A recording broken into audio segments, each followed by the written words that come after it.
Next, we're pleased to be joined by Michael Schwartz. Michael is a professor of sociology at Stony Brook University. Professor Schwartz analyzes the U.S. occupation of Iraq for such websites as Tom Dispatch and Huffington Post. His book, War Without End, published next year by Haymarket Books, will be out at the end of the year, this year. Thank you. Let me begin by saying that I am honored to be invited to speak here today at this momentous meeting,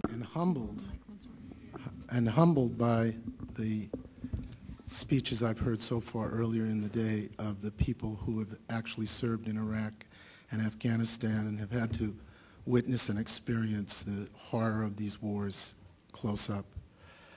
I want to talk about something that is a mystery for a lot of people, but maybe not for those of you who are here, which is the tenaciousness with which the United States is insisting on remaining both in Iraq and Afghanistan, a kind of tenaciousness that surprises a lot of people, because it would appear, for example, in Afghanistan that the mission was accomplished long ago and only began to slip away after the United States remained. And in Iraq, as the mission constantly changes, and the only thing that seems to be constant is the commitment, without a real, at least public accounting of why the United States is there. And I think, as we've heard from several of our speakers, we can tell that this tenaciousness is going to extend well into 2009, 2010, because all of the candidates for the presidency seem to endorse the idea that the United States must remain and be powerful in the Middle East. I just want to read two brief quotes, one from Clinton and one from Obama, which I think will add to what we've already heard about their positions by pointing to a couple of the key ideas that I want to talk about today. This is from Hillary Clinton's interview last fall with the New York Times, a very long and elaborate interview in which she made the following comment about her commitment to remaining in Iraq. I think we have remaining vital national security interests in Iraq, and I've spoken about that on many different occasions. I think it really does matter whether you have a failed province or a region that serves as a petri dish for insurgents and al-Qaeda. It is right in the heart of the oil region. It is directly in opposition to our interests, to the interests of regimes, to Israel's interests. So I think we have a remaining military as well as political mission trying to contain the extremists. This from Obama. We must turn our focus to those concrete objectives in the Middle East that are possible to attain, namely preventing Iraq from becoming what Afghanistan once was, maintaining our influence in the Middle East.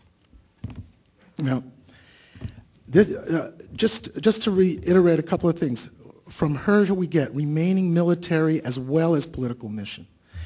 In the heart of the oil region, from Obama, maintaining our influence in the Middle East. We have to unpack these pieces of code. These are not just fluff. This is the stuff they really are talking about here. What does this mean, maintaining our influence in the Middle East?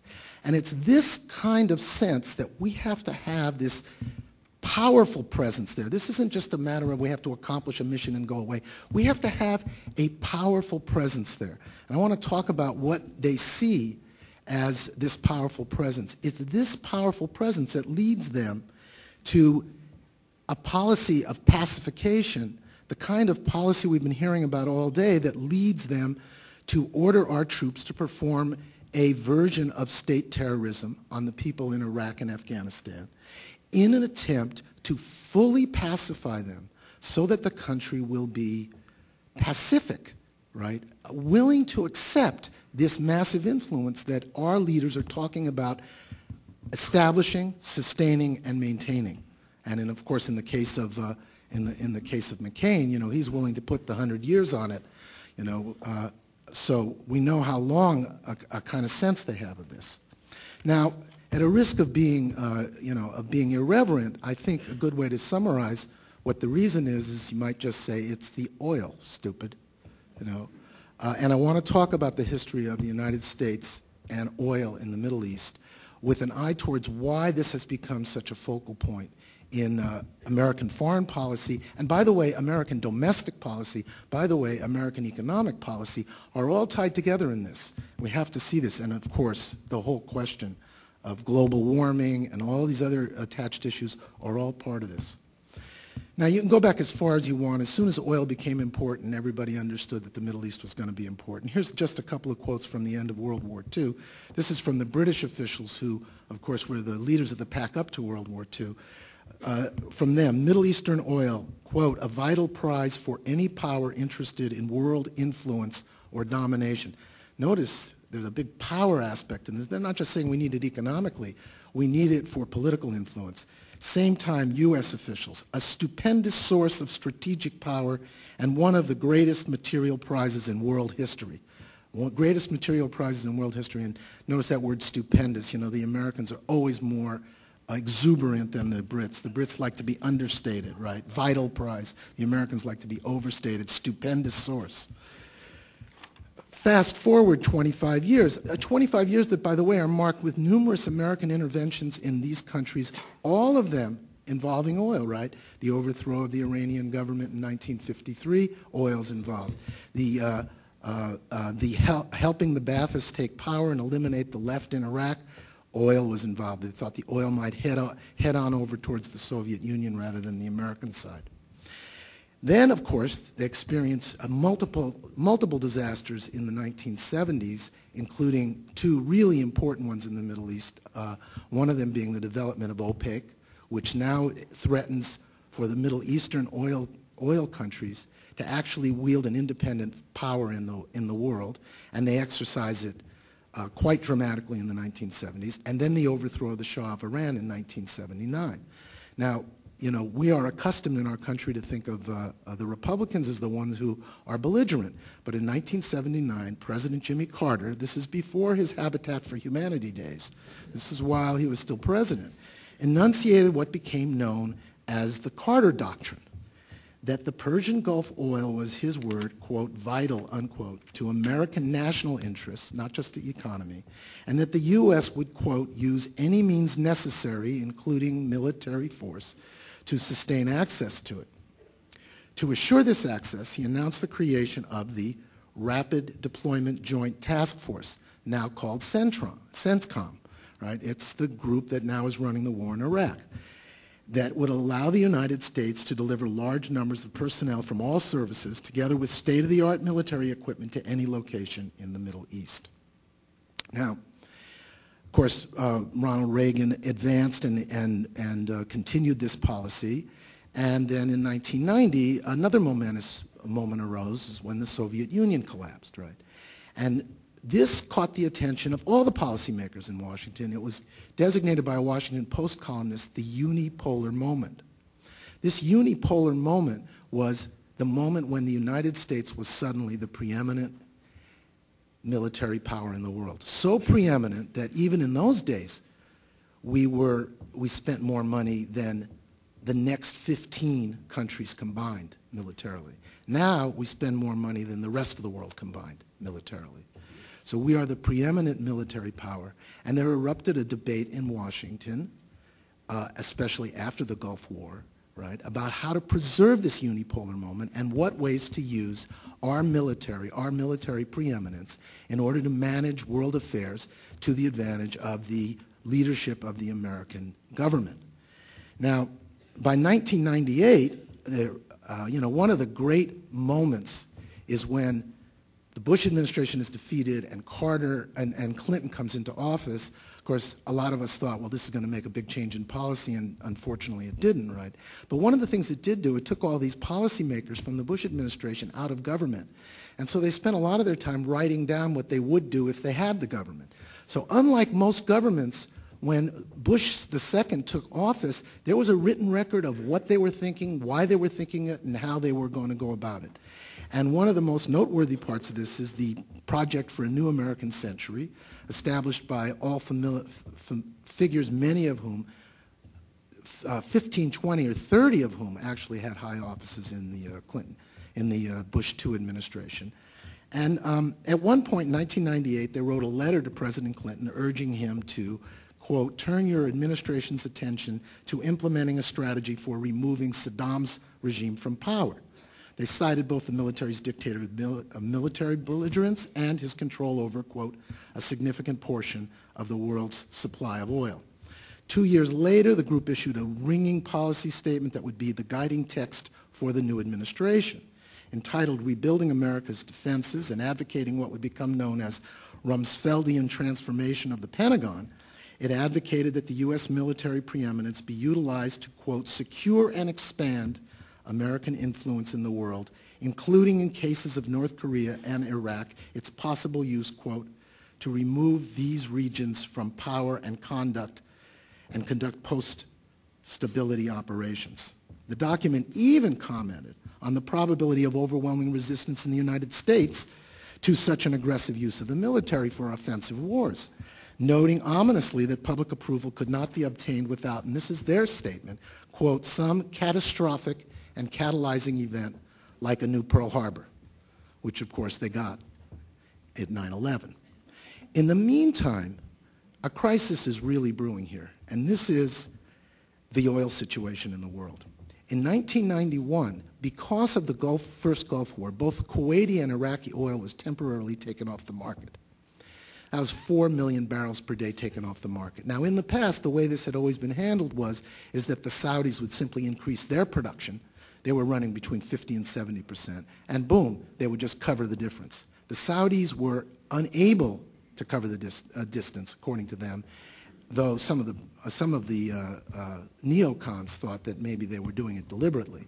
But in any case, this triggered a recession, and the recession, ironically, is why Bush lost re-election in 1992. So he fought a war that was supposed to guarantee him re-election, but the war itself caused the recession that defeated him, right? Which is one of these ironies of history, and it does seem like the second Bush administration seems to have gotten itself into a similar tangle. Now, what happens going on into the 1990s, right, is that we find out from that the space between the amount of oil being pumped in the world and the amount of oil being needed in the world is getting narrower and narrower. And it gets really bad during the 90s. In 1998 is the year when the United States reached the 50% point, and now we import more than 50% of our oil. So we became a dependent country at that point. And peak oil has loomed. Peak oil is the moment when the amount of oil they're discovering and putting online is less than the amount of oil that's coming offline because we're draining the existing reserves, right? And it turns out that peak oil isn't really even the critical thing. The critical thing is when supply passes demand. Supply is below demand. This is Alan Greenspan, our eminent economic guru, stating in the 1990s, the buffer between supply and demand of oil has narrowed to the point where OPEC is unable to absorb without price consequences shutdowns of even a small part of the world's production. So here we are in the 90s and this crisis is brewing. And then what happens, of course, is that you have the following. You have Iran, Iraq, and Venezuela by the late 1990s are in the hands of political opponents of the American administration. And they see this as a tremendous threat. And these guys are very independent of American economic policy. And they are unwilling, for example, to do things to lower the price of oil when the United States needs for that to happen. They are unwilling, for example, to increase production when it suits the United States but not them. And it looks like OPEC is going to become increasingly independent, or even beyond that, that Saudi Arabia itself would maintain an independent policy. At this moment, the Bush administration enters. And, you know, it's a lost part of those of us, it's lost to those of us who focus on the war in Iraq. But one of the really big things that happened right away in the Bush administration was the Cheney Energy Commission, which, of course, all its deliberations were secret. And I know that the way I thought about it at that time was, oh, they were secret because, you know, they were in bed with the energy companies and they didn't want us to know it, right? But there was something far more ominous going on there and far more consequential. I mean, they understood that they had a looming crisis, that energy was going to start drying up, that there were going to be world crisis in terms of energy. right? There's not enough oil. China and India are industrializing at a very rapid rate. The United States is not doing anything in terms of conservation, and the lines are going to cross right away, anytime soon, in the next few years. So the Cheney Energy Commission is designed to do that. They know that they have a recalcitrant Middle East. They know that, and this is a really important part of it, the Middle East could increase oil production if they went headlong into just simply sucking all the oil out of the land and developing all of their unmanaged reserves. But they don't want to do it. The countries of the Middle East, even Saudi Arabia, don't want to do it. Why should they do it? Why should they start pumping oil like crazy, lowering the price, and what do they do with the money? They invest it in the United States, an economy which is very, very shaky, that they don't particularly find attractive. And so what they'd rather do is pump it out rather slowly, let the price of oil go up, and so on and so forth. So they can't even hope to have these regimes in the Middle East do this. There's no other sources of oil. All of the big oil strikes that you hear about are tiny. That whole North Shore of Alaska stuff is a drop in the bucket. It can't really help anything, right? And not only that, what we have is, what's our ace in the hole? We've got one thing, the military. So the marriage gets made by the Cheney Commission, right? According to then Secretary of the Treasury, Paul O'Neill, whose book is a real revelation, by the way, Iraq was very much on the mind of Defense Secretary Donald Rumsfeld at the first meeting of the National Security Council, January 31st, 2001. This is before 9/11, folks. 7 months before 9/11. At the meeting, Rumsfeld argued that the Clinton administration's Middle Eastern focus on Israel and Palestine should be unceremoniously dumped. This is Rumsfeld. What we really want to think about is going after Saddam. Regime change in Iraq, he argued, would allow the U.S. to enhance the situation of the pro-American Kurds, redirect Iraq toward a market economy, notice the market economy part, and guarantee a favorable oil policy. Now, what did the Cheney Commission decide to do? Well, here's what it was. First of all, they rejected out of hand what most of us would think would be a no-brainer in this situation, that you have to go headlong into oil conservation and alternate sources of energy. That's the only long-term solution to this crisis, and this is what we ought to do. They rejected it out of hand. I mean, there's some interesting things in O'Neill about that, how that wasn't even under consideration. Secondly, they decided, here's the answer for us. We need the Middle East to double output, double their output. What this means is that we have to go in there and find a way, right? Find a way to get these countries to agree to this. Now, they have no faith in any Middle Eastern government doing it, so what they want to do is they want to get the Middle Eastern governments to re-privatize the oil so that they can get the big international energy companies, the oil companies that were mentioned earlier today, the 5 same oil companies that Antonio Juhas mentioned earlier today, to go in there and invest billions of dollars in order to suck the oil out as fast as they can. By their reckoning, they could buy 15 years before the lines crossed, and then we'll take the 15 years to figure these things out. Now, I think one of the things we should take from this conclusion that they came to, right, is that the war in Iraq and energy policy and conservation and alternate energy are all tied together in a huge package here, because what the Clinton administration has done is made the United States dependent on the conquest of Iraq. Iraq is the linchpin. And by the way, what they do is they start meeting jointly. The Energy Commission starts meeting jointly with the National Security Council. The two groups meet together, and they form a way of melding together the two policies, right? The policy, America's military policy, and America's energy policy. And the focal point becomes Iraq. Okay. The focal point becomes Iraq. And this is exactly what they decide to do. And they decide that the only solution here, they'll never get these countries to double oil production on their own. What the United States has to do is knock over Iraq, set up a client government that's completely compliant with American needs. And notice that you're not going to get an authentic government of Iraq to go along with this. It's against their economic and political interest. So you have to have a client regime that's under your control. And then what you do is you double and then double again Iraqi oil production, because Iraq is the one, Antonio mentioned this earlier today too. Iraq might have more oil than Saudi Arabia. They haven't done any exploration in the last 20 years there. And there might be a whole bunch more than we know, but we already know that they're not even exploiting what they have. So that'll be the first place. And then use the American presence in Iraq to bully the rest of the Middle East into doing this, notably Iran. And if Iran doesn't come across, well, then we can invade them too. So the whole thing was a chain of conquests and the setting up of the United States as the dominant influence in the Middle East, right?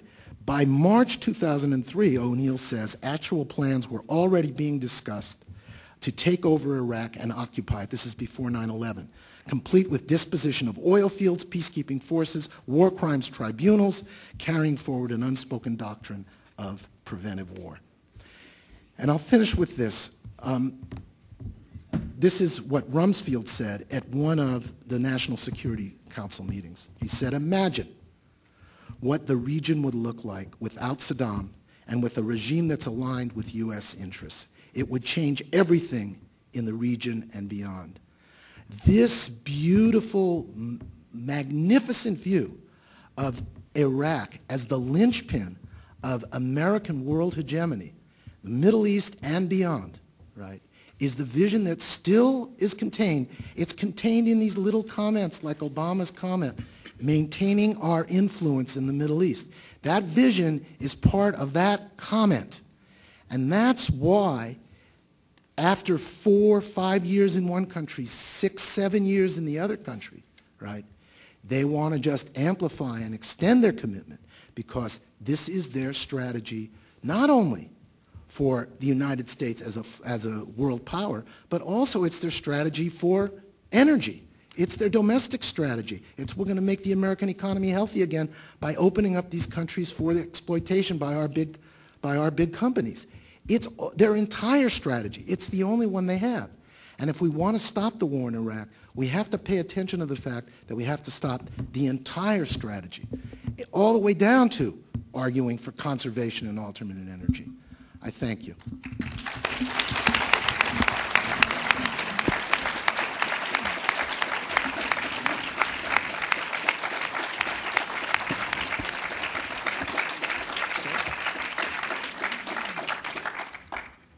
Thank you, Michael.